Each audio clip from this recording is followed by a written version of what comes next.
Composto molecular, ligação química, interação inter e intramolecular, tabela periódica, camada de valência. Que é isso? Tentemos de novo por este sistema, né? Então, nós vamos trabalhar, pessoal, com ligações químicas e interações intermoleculares. Entretanto, para chegar em interação, chegar em ligação química, eu preciso voltar um pouquinho lá para trás, né? Para explicar de onde é que surgiu a ideia de que átomos precisam estar estáveis, né? Formar ligações. E aí, partindo desse pressuposto, a gente vai e fala sobre a organização da tabela periódica. A tabela periódica nada mais nada menos do que é um sistema que serve para organizar os elementos químicos em características, em ah, reações, né? Como que eles se comportam no espaço, na natureza. Então, ele serve, né, a tabela periódica serve justamente para isso, para determinar como que eu posso prever alguns tipos de interação. E aí, pessoal, vamos dar um contexto histórico, né? Desde muito antigamente, já se tentava colocar a tabela periódica de uma forma visual, né? De uma forma que todos conseguissem observar, que todos conseguissem desenhar, escrever. E aí, a pessoa que chegou perto, e a gente considera ela assim, o pai da tabela periódica e da gota, é Dmitry Ivanovich Mendeleev. Tá? E ele é considerado o pai da, da tabela periódica. Por quê?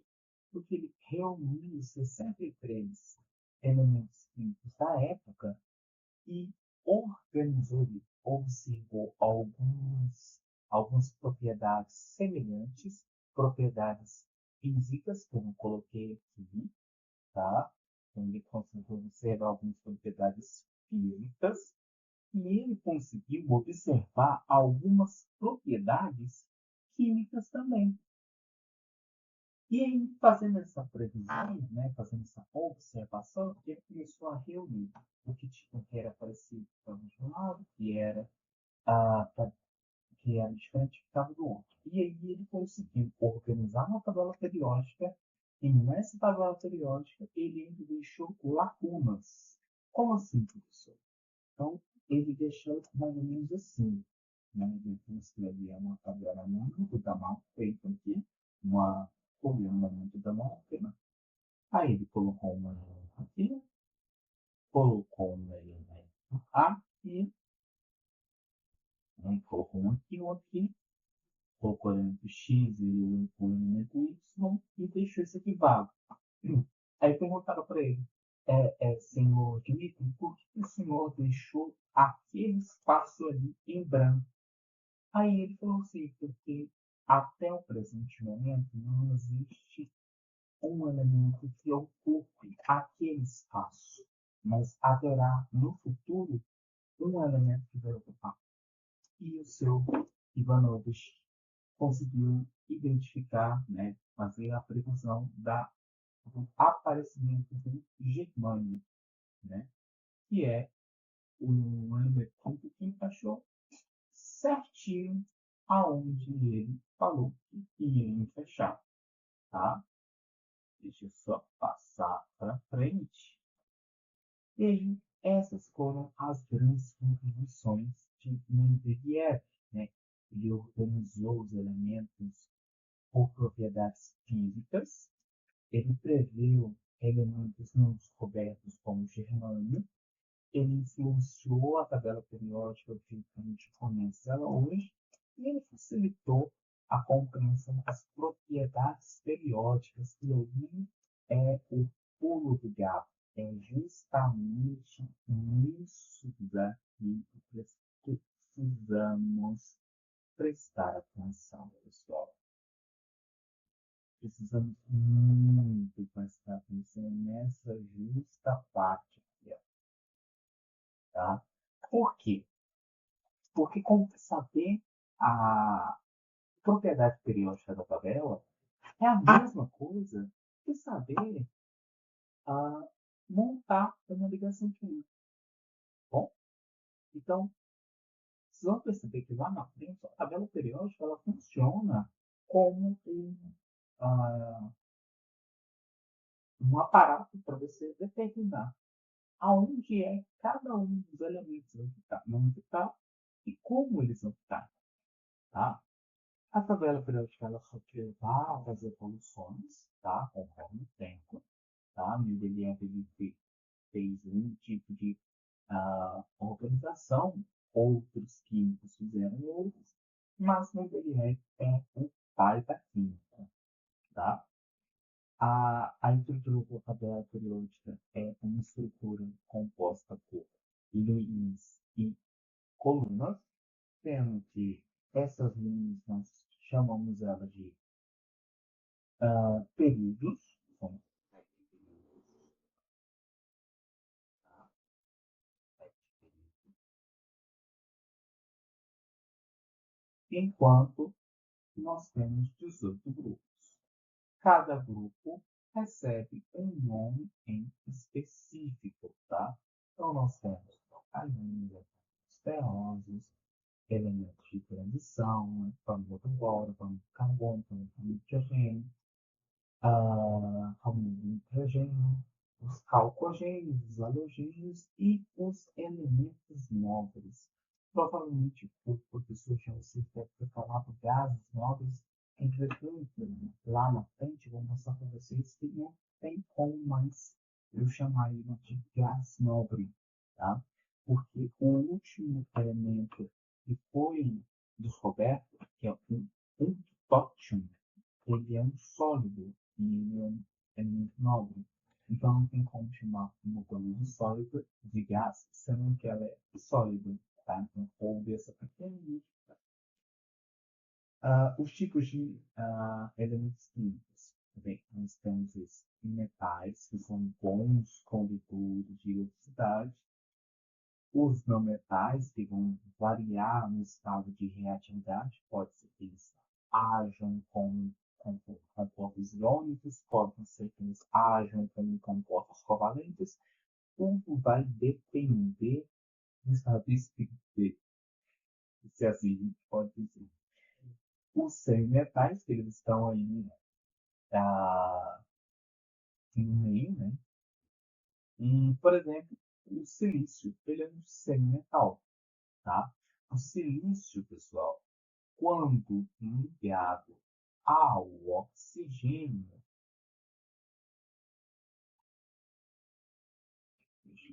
em banana, é assim,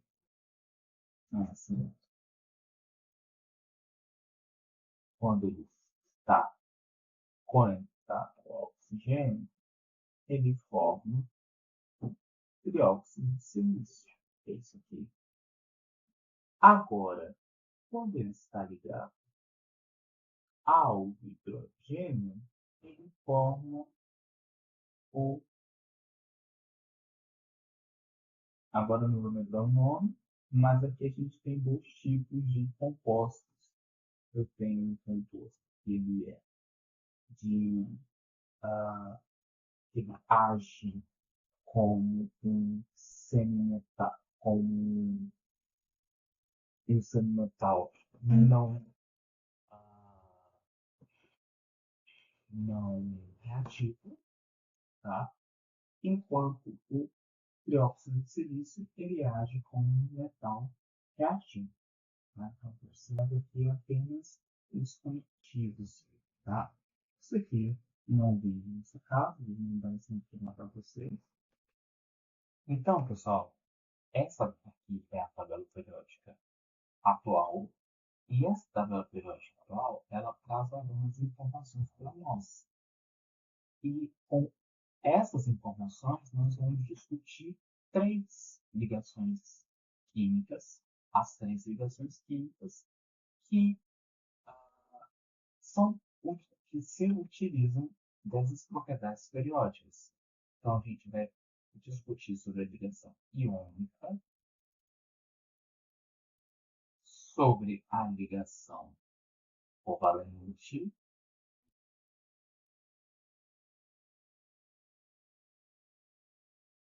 e sobre a ligação metálica. Sendo que a ligação iônica ocorre com átomos eletronegativos,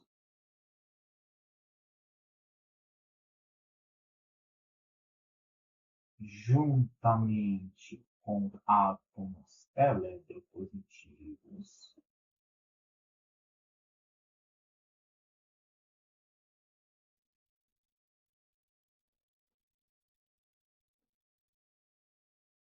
na covalente nós temos um compartilhamento de elétrons, e na metálica nós temos um processo de mar de elétrons. Ou seja, é apenas metal, é apenas elétrons aí, circundando. Por isso que a ligação metálica, pessoal, é uma ligação onde os metais eles são mais quebradiços, tá? Onde eles são bem maleáveis, tá? Porque ali tem uma fragilidade, tá? Do processo de interação entre um átomo metálico e outro, tá?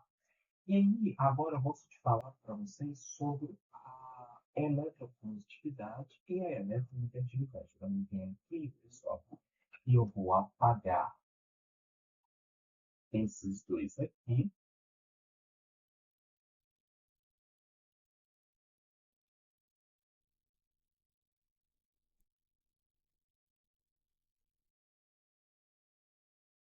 E eu vou falar para vocês sobre a eletronegatividade. Então, o que é a eletronegatividade? A eletronegatividade, pessoal, e a eletropositividade, elas fazem parte das propriedades periódicas que podem ser analisadas na tabela periódica. Tá? Elas podem ser extraídas da tabela periódica. Não vou escrever, vou passar para frente. Essas propriedades periódicas elas podem ser de fusão, de entre outros. Porém, o que nós vamos nos deter é na eletronegatividade e na eletropositividade para explicar a questão da ligação iônica. Então, observa que a eletronegatividade, o átomo, ele tem uma tendência de atrair elétrons para si.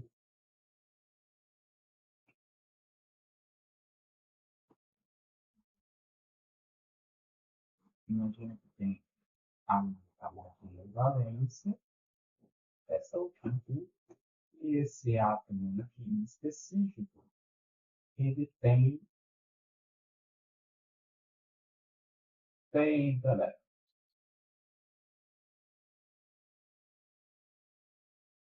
Ou seja, para ele completar com 1, 2, 3, 4, 5, 6.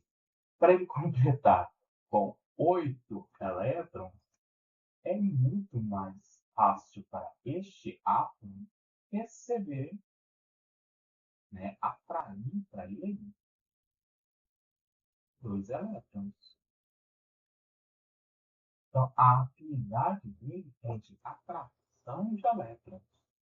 Tá? Então, ele vai ser aquele ganancioso. Tá?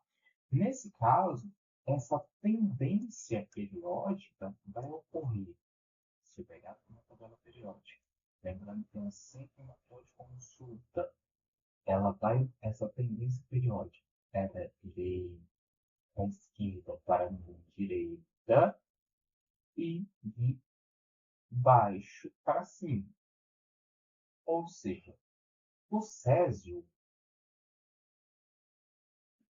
ele é um íon menos eletronegativo do que o flúor. O flúor é o nosso elemento mais, o nosso átomo mais eletronegativo. Tá? E aí tem outros parâmetros, tá? E um deles é o raio atômico, tá? Que é o tamanho da carga, né? A distância das camadas de valência. E no caso do césio, são 7 camadas de valência, né? Então, esse um elétron que está sendo retirado ali não está fazendo diferença nenhuma para o átomo. Já para o flúor, esse um único elétron que está adentrando a ele faz diferença.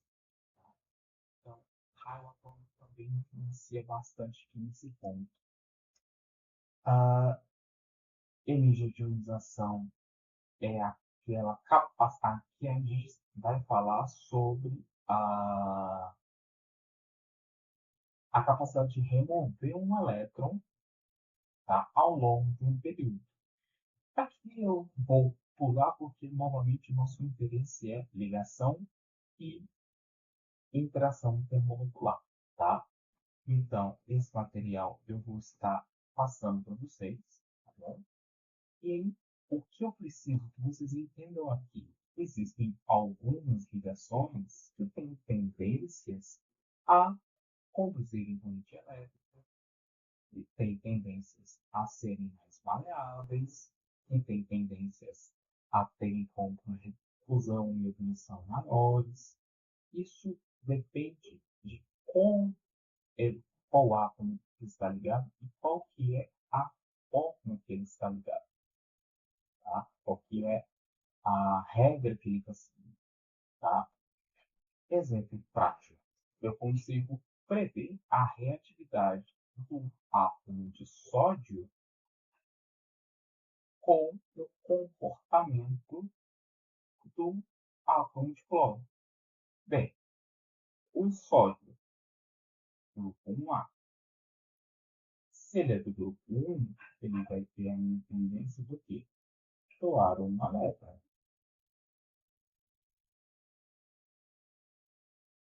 E o cloro tem, o cloro está no grupo 17. Se ele está no grupo 17, significa que ele tem 7 camadas de valência.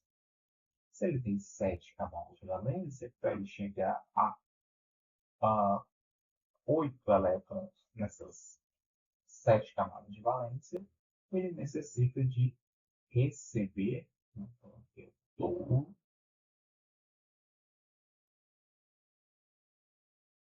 um elétron, e aqui eu vou receber um elétron.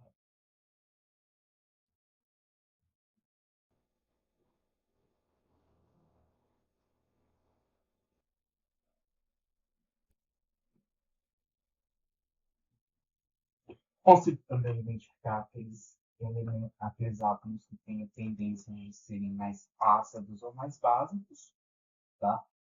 E eu consigo comparar elementos com mesmos parâmetros apenas observando a posição no seu grupo, tá bom? E aí agora sim, de fato, a gente entra em ligação química, tá? O que é uma ligação química?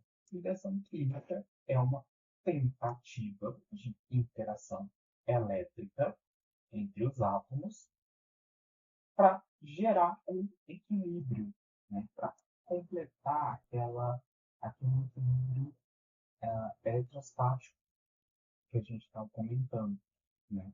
Aquela diferença, alguns átomos têm elétrons a mais na camada valência, outros têm elétrons a menos, tem falta de elétrons. Então, a ligação química é uma tentativa dos átomos chegarem, né, a essa estabilidade.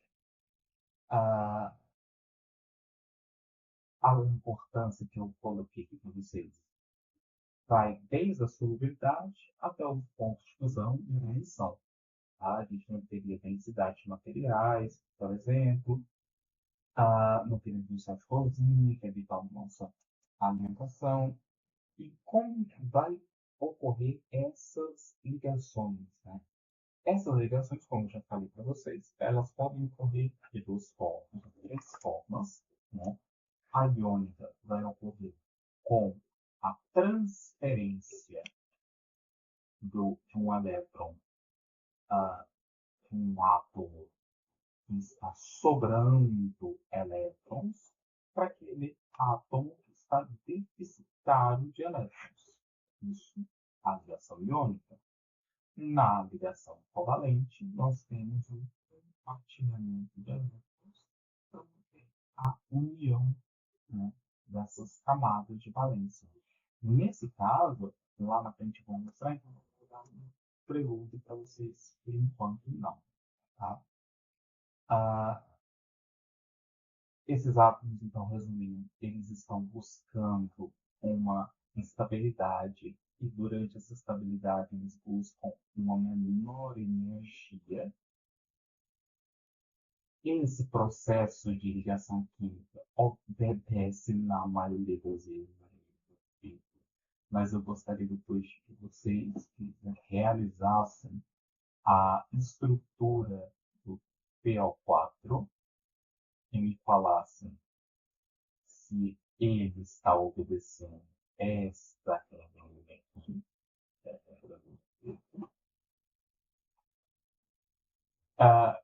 ocorre a escolha de elétrons para a estabilidade. Um exemplo que eu dei para vocês foi do NaCl, aproveitando, né, os tipos de ligação. Então, tipo de ligação que a gente está trabalhando. Ligação iônica, que é aquela que está ocorrendo a transferência dos elétrons. A ligação covalente, que é aquela que está ocorrendo compartilhamento de elétrons. E a ligação metálica é aquela que tem uma nuvem eletrônica móvel em volta de átomos metálicos. Tá? E aí eu ponho para vocês o exemplo, né, da ligação iônica. Então, percebam aqui o NaCl. Tá? Que tem um zinco, tem uma carga aqui, e o cloro que está do lado de cá com 7.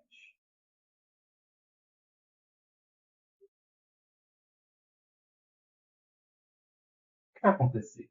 Observa que na última camada de valência, só tem no sódio, eu tenho um único elétron. Deixa eu até tocar de coisinha aqui.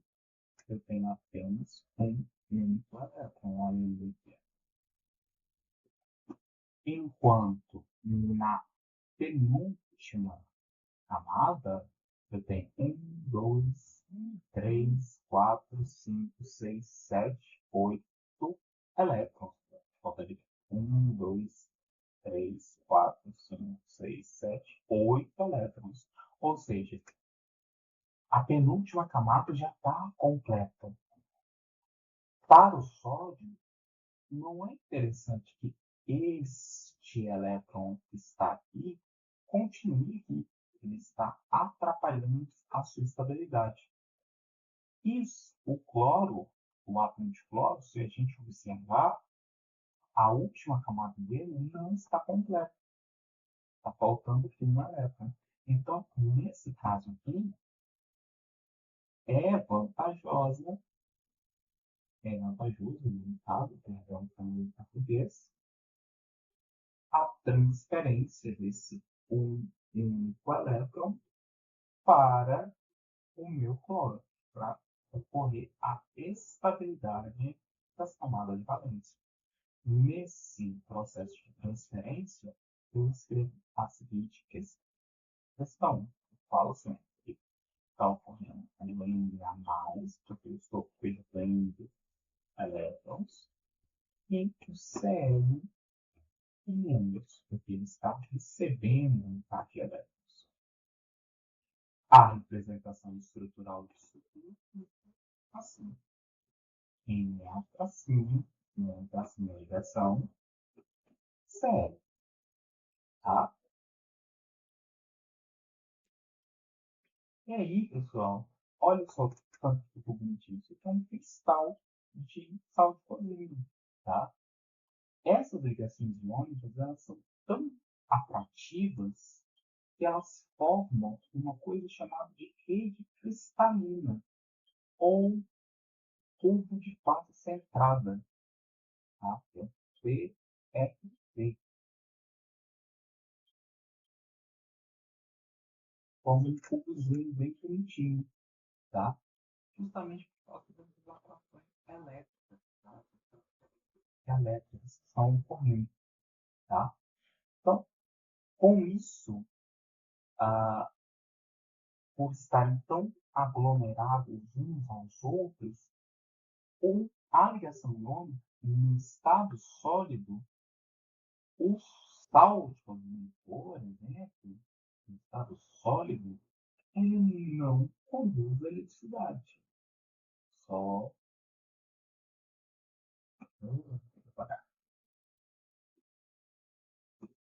o estado sólido, ele não conduz a eletricidade. Por que ele não conduz a eletricidade? Porque não há nuvens eletrônicas ou espaços aqui para percorrer corrente elétrica. Tá? Então, não há movimento eletrônico aqui dentro. Tá? Eles estão estáveis. No sólido, não há corrente elétrica. Entretanto, eu pegar esse mesmo cloreto de sódio e solvatar ele em água, ou seja, colocar ele em água para saber se eu consigo ou não consigo, se eu pegar ele e colocar ele em água, o que vai acontecer? Pelo processo de solvatação, as ligações, né, de cloro e sódio vão ser afastadas temporariamente e eu consigo ter um processo de combustão elétrica. Tá? Outra propriedade do sal é o seu elevado ponto de fusão. Tá? Justamente porque é complicado você romper essas ligações, né, entre um átomo de cloro e um átomo de sódio metálico.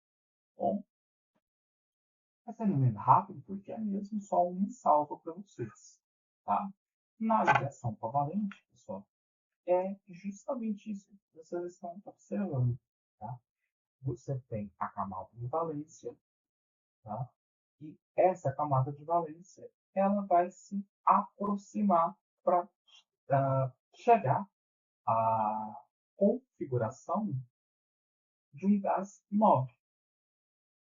Nas ligações de valência, o compartilhamento de elétrons é uma tentativa de chegar à configuração dos gases nobres. Então, por exemplo, dois átomos de hidrogênio, quando eles formam uma ligação,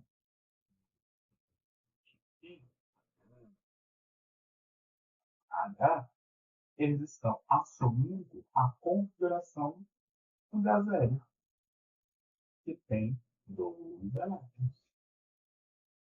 Tá?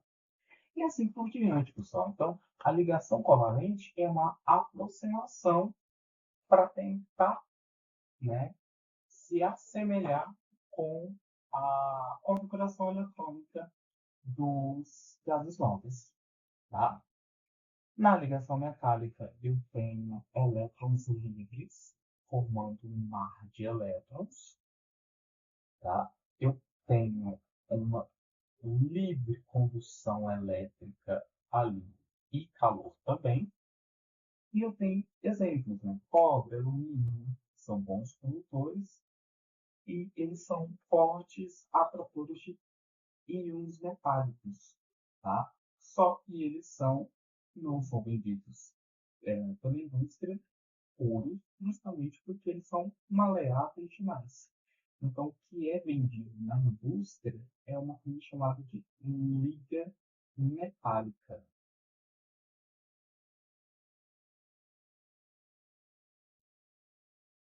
Essa liga metálica, então, é a junção de vários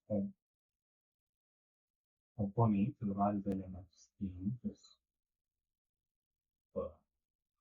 vários elementos químicos que são juntos, bonitinhos.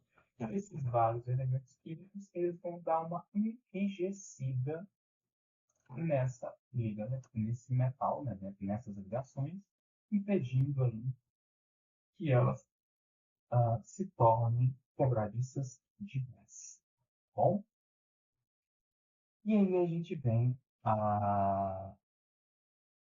às últimas considerações sobre ligações químicas. Bem, nas ligações iônicas, elas são mais fortes em sólidos. As covalentes, elas vão ser predominantes em moléculas orgânicas por causa do compartilhamento de elétrons.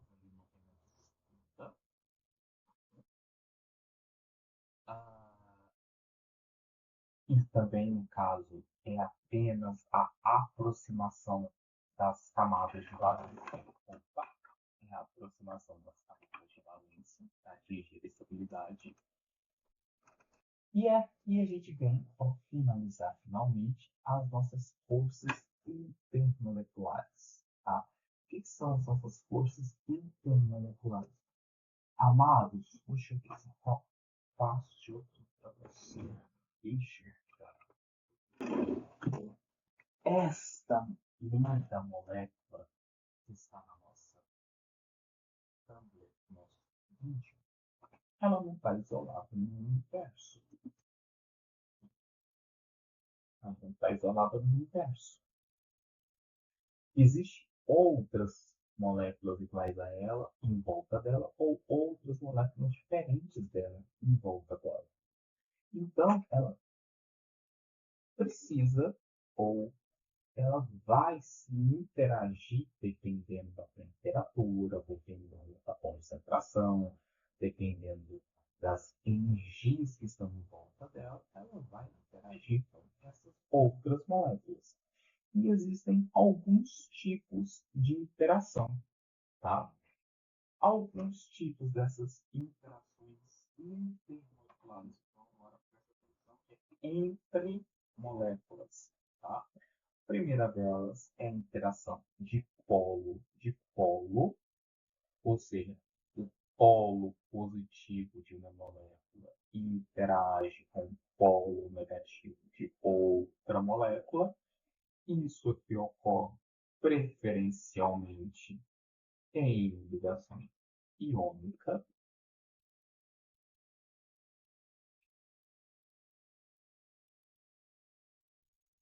E percebam que não é a ligação, e sim a nuvem eletrônica que está envolvendo a ligação, faz esse processo de aproximação. E detalhe que não é uma ligação, é uma aproximação, tá? Ligação que está dentro de uma molécula com outra é uma interação, tá? Então, aqui eu tenho HCl, o ácido clorídrico, 3 moléculas de HCl. Elas vão interagir, elas não vão se ligar.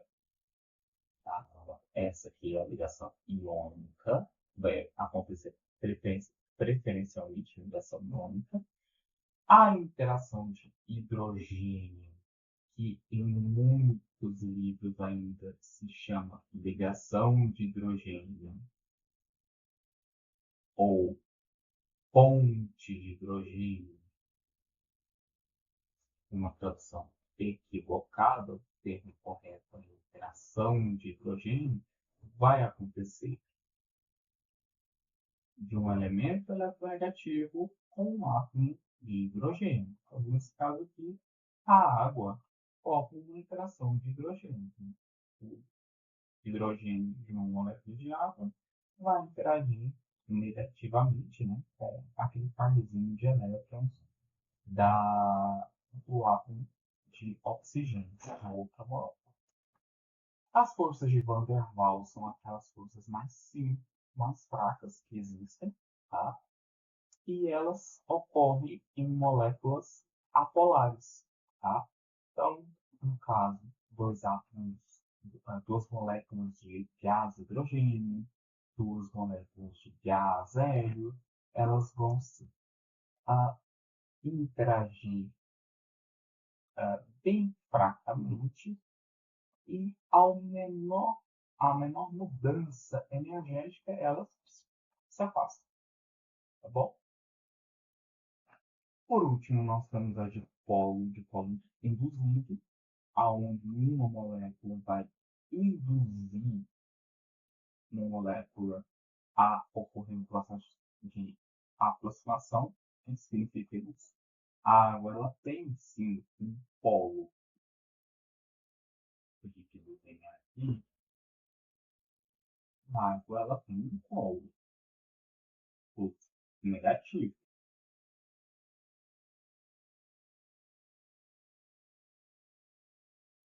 Já o gás oxigênio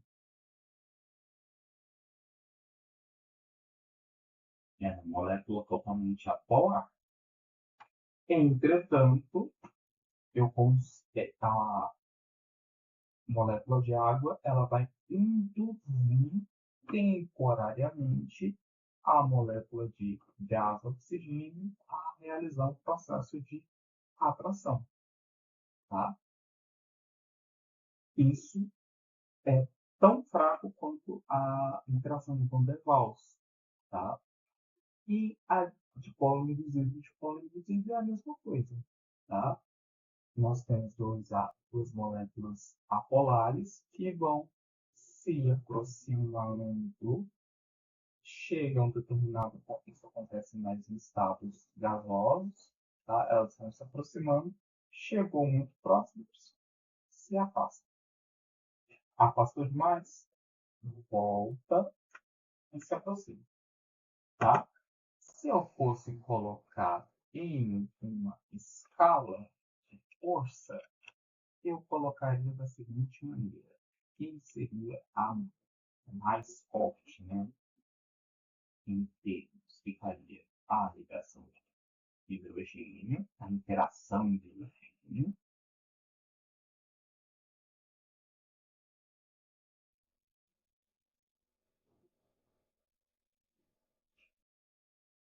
Depois eu colocaria a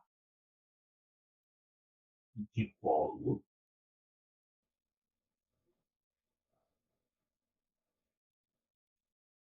a dipolo induzido,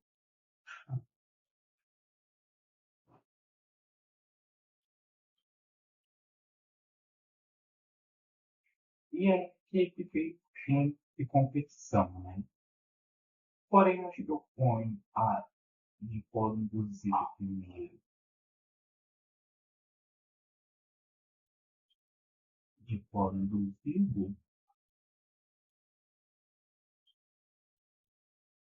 e por último, as forças de London ou as forças de Van der Waals.